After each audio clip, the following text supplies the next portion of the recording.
to our YouTube channel. I hope guys you all are very happy. Now let's start our new topic, that is fundamental of insurance. तो हम insurance का first chapter read करेंगे आज. तो इसमें total 6 chapter है. तो हम आज स्टार्ट करते हैं फर्स्ट चैप्टर से, यानी इंट्रोडक्शन टू इंश्योरेंस. तो सबसे पहले आता है क्या, इंश्योरेंस की इंट्रोडक्शन. मैं इसका पूरा कंक्लूज़न दे देती हूँ आपको कि ना हमारी लाइफ में अलग अलग तरीके के रिस्क होते हैं, जैसे डेथ होगी, एक्सीडेंट, फ्लड, फायर, अर्थक्वेक, जो हमारी लाइफ को बहुत ज़्यादा अनसर्टेन बना देता है, रिस्की बना देता है. तो ये हमारे लिए बहुत ज़्यादा ज़रूरी हो जाता है कि हमें इन रिस्क से प्रोटेक्शन मिले. तो इंश्योरेंस ही वो आंसर है जो इन रिस्क और अनसर्टेनिटी से हमें प्रोटेक्ट करेगा. ये एक पूल ऑफ फंड है जो उन पर्सन्स के द्वारा क्रिएट किया जाता है जो सिमिलर टाइप के रिस्क वो करते हैं, सिमिलर टाइप का रिस्क होता है जिन्हें, मतलब इंश्योरेंस में क्या है कि ये एक रिस्क ट्रांसफ़र मैकेनिज़्म होता है जिसमें अगर मान लो कि एक हमने प्लान लिया, उसमें बहुत सारे सिमिलर टाइप के प्लान लिए हुए हैं बहुत सारे लोगों ने, तो वो जो रिस्क होगा वो उन सभी पर्सन में बांट दिया जाएगा. तो इससे क्या है कि रिस्क भी इसमें क्या होता है, बंट जाता है. इसमें हम सिर्फ मेन करेंगे जो मतलब कि ये पक्का आना ही आना है. ये तो हम आगे भी पढ़ेंगे, लाइफ और जर्नल इंश्योरेंस के पूरे चैप्टर इनके. तो फिर आता है मीनिंग कि इंश्योरेंस एक रिस्क ट्रांसफ़र मैकेनिज़्म, मतलब कि एक पर्सन का जो रिस्क है वो बहुत सारे पर्सन में शेयर हो जाता है, लॉस इकट्ठे वहाँ पर शेयर कर देते हैं. ये एक कॉन्ट्रैक्ट होता है कंपनसेशन का पोटेंशियल लॉस के केस में.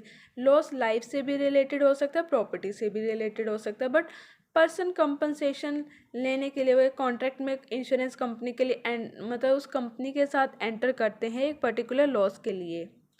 तो कंपनी जो इस पर्सन को इंडेमनीफाई करती है वो तो इंश्योरर होता है, और जो पर्सन मतलब ये प्लान लेता है वो इंश्योर्ड होता है. तो इंश्योरर को कोई फ़ी भी देनी पड़ेगी इस चीज़ के लिए सर्टेन पीरियड के लिए, तो वो फ़ी हमारा प्रीमियम है. फिर आता है डेफिनेशन कि इंश्योरेंस की डेफिनेशन दो तरीके से दे रखी है, लीगल फॉर्म में और फंक्शनल डेफिनेशन. तो पहले करते हैं हम लीगल डेफिनेशन, जो according to chief justice Tindal है, उसके अकॉर्डिंग क्या कहा कि इंश्योरेंस एक कॉन्ट्रैक्ट है जिसमें जो सम ऑफ मनी है वो एश्योर्ड पे करता है इन कंसिडरेशन ऑफ जो इंश्योरर का जो रिस्क वगैरह होता है, कोई लार्ज सम अपॉन जो भी कॉन्टीजेंसी होती है, जो भी प्रॉब्लम होती है उससे रिलेटेड जो रिस्क पे किया जाता है, तो वो एक लम सम अमाउंट पे की जाती है. फिर आता है फंक्शनल डेफिनेशन. तो इसके according as per John Mickey, insurance एक प्लान है जिसमें पर्सन जो है वो इकट्ठे लॉस को, मतलब जो लॉस ऑफ रिस्क होता है ना उसको शेयर करते हैं कोलेक्टिवली, एक साथ रिस्क को शेयर किया जाता है. फिर आता है फीचर्स, कैरेक्टरिस्टिक्स और नेचर. कोऑपरेटिव डिवाइस, इंश्योरेंस एक कोऑपरेटिव फॉर्म है, मतलब जो पर्सन का जो लॉस होता है ना वो उन सभी पर्सन के द्वारा शेयर कर दिया जाता है जो भी इंश्योरेंस लेता है. ये एक पूल ऑफ फंड होता है जो उन सभी पर्सन्स के द्वारा क्रिएट किया जाता है जो अपने आप को इंश्योरर में मतलब इंश्योर्ड करवाते हैं, इंश्योरेंस प्लान लेते हैं. तो जो क्या होता है, रिस्क जो बर्डन होता है रिस्क का वो भी शेयर हो जाता है इन पर्सन में, जैसे कि कोई भी अनफोर्सिन इवेंट हो गया, डेथ, फायर, बर्गलरी, एक्सीडेंट में राइन पीरियल, कुछ भी अनहैपन हो जाता है, वो मतलब अनफोर्सिन इवेंट हो जाता है. फिर आता है ट्रांसफ़र ऑफ रिस्क. ट्रांसफ़र मतलब इंश्योरेंस, वही मैंने मीनिंग में बताया था कि ये रिस्क ट्रांसफ़र मैकेनिज़्म है जिसमें एक पर्सन का रिस्क जो है वो दूसरे में भी ट्रांसफ़र हो जाता है, सभी में, जिसमें इंश्योर्ड पर्सन जो है वो अपने रिस्क को इंश्योरर पर ट्रांसफ़र कर देता है, अदरवाइज वो पर्सन खुद ही बियर करता है उसे. स्प्रेडिंग ऑफ रिस्क, इसमें रिस्क को स्प्रेड यानी एक पर्सन से कुछ पर्सन से ज़्यादा लोगों में स्प्रेड कर देते हैं. मतलब मान लो हमने जो इंश्योरेंस प्लान लिया हुआ है, अगर बहुत सारे लोगों ने वही प्लान लिया हुआ तो कुछ लोगों का रिस्क जो है वो लार्ज नंबर ऑफ पीपल में स्प्रेड कर दिया जाता है जो सिमिलर टाइप के प्लान को ज्वाइन करते हैं. फिर आता है लार्ज नंबर ऑफ पर्सन. एक इंश्योरेंस कंपनी की सक्सेस और फेलियर डिपेंड करती है कि कितने नंबर ऑफ क्लाइंट ज्वाइन कर रहे हैं, उन्हें उनके प्लान को ज्वाइन किया हुआ है. अगर नंबर ऑफ क्लाइंट ज़्यादा है देन कंपनी जो है वो इतनी क्षमता होगी कि वो जो रिस्क होगा वो लार्ज नंबर ऑफ पर्सन में स्प्रेड कर देगी और प्रॉफिट अर्न कर सकेंगे. रिस्क इवेल्युएशन, जब हम जब कोई कंपनी प्लान लॉन्च करती है तो वो प्रीमियम के अमाउंट भी फिक्स करती है। प्रीमियम के अमाउंट किस पे डिपेंड करते हैं कि कितना रिस्क है उस प्लान में। अगर रिस्क जो है वो बहुत ज़्यादा है देन हमें ज़्यादा प्रीमियम पे करना होगा। क्यों? लाइफ इंश्योरेंस कंपनी जो मतलब ओल्ड एज पर्सन है जिसकी उम्र ज़्यादा हो गई है तो उनसे ज़्यादा प्रीमियम लिया जाता है, और जबकि जो चिल्ड्रन और यंग पीपल है उनसे कम प्रीमियम लिया जाता है। प्रीमियम क्या होता है? पर्सन जो अपने आप को इंश्योर्ड करवाता है और कोई अमाउंट जो कोई भी अनफोर्सिन रिस्क हो गया उसे कवर करने के लिए जो अमाउंट पे की जाती है उसे प्रीमियम कहते हैं। प्रीमियम वही बहुत सारे फैक्टर पे डिपेंड करता है।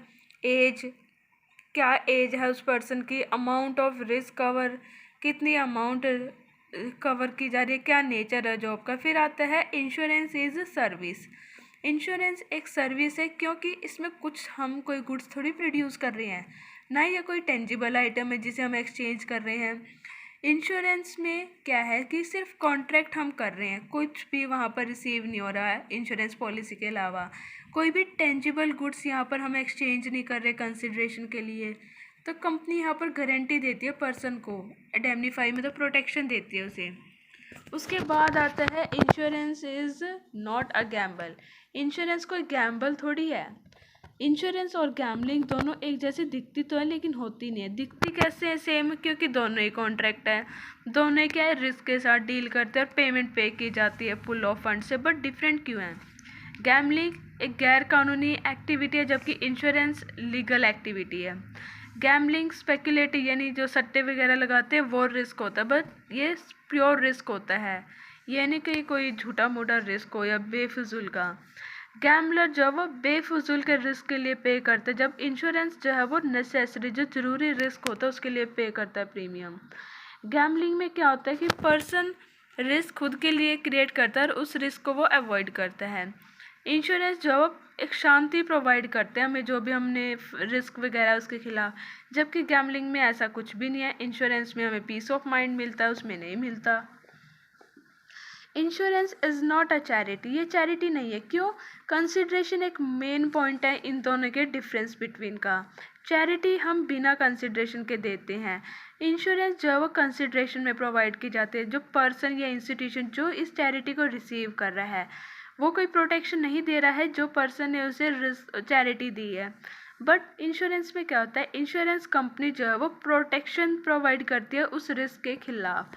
चैरिटी नॉट अ कॉन्ट्रैक्ट, ये कोई कॉन्ट्रैक्ट नहीं है, बट इंश्योरेंस एक कॉन्ट्रैक्ट है। Contract of indemnity. Insurance contract contract of indemnity है, मतलब जो एक्चुअल अमाउंट होती है लॉस की, जो अमाउंट कॉन्ट्रैक्ट के अमाउंट से ज़्यादा नहीं होती है इन केस ऑफ लॉस के केस में। मतलब जो हम एक्चुअल अमाउंट जो लॉस में असल अमाउंट होती है ना, और जो कॉन्ट्रैक्ट की अमाउंट होती है उससे वो एक्सीड नहीं करती है लॉस के केस में। मतलब पर्सन फुली एडेमनीफाई होता है वहाँ पर। Contract of insurance is not a contract of एडेम। जो इंश्योरेंस कॉन्ट्रैक्ट है वो एडेमिनिटी कॉन्ट्रैक्ट नहीं है। अगर फिक्स सम हम पे कर रहे हैं, चाहे हम लॉस से सफ़र कर रहे हैं नहीं कर रहे हैं, अगर हमने फिक्स सम पे करा है तो insurance contract not a contract of indemnity. Life insurance, accidental insurance, sickness insurance, ये कोई कॉन्ट्रैक्ट ऑफ एडेमिनिटी नहीं है।